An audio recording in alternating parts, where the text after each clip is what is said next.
এত সুন্দর মেঘলা মেঘলা ওয়েদার, হালকা হালকা রোদ একটু একটু আছে, আর দেখো সমুদ্রের উত্তাপ।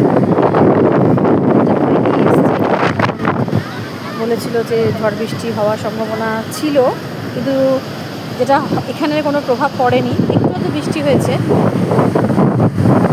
কিন্তু ওয়েদারটা এত সুন্দর হয়ে গেছে যে ঘুরতে, এই ওয়েদারটা ঘোরার পক্ষে একদম উপযুক্ত।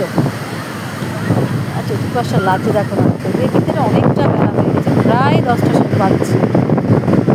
চারপাশে দেখো কত সুন্দর লাগছে। কতদিন বাদে, প্রায় 2 বছরের মতো হয়ে গেল আমি আসি, প্রত্যেক বছরই আসি, 2 বছর আসা হয়নি, আজ অনেক দিন বাদে এসে সমুদ্রটাকে একটু ভালোবাসি। যদিও সমুদ্রে নামি না, একটা অ্যাক্সিডেন্ট হওয়ার পর থেকে আমি সমুদ্রে প্রায় স্নান করি না, কিন্তু সমুদ্র পাহাড়ের থেকে আমার বেশি পছন্দ। দেখো কত সুন্দর লাগছে।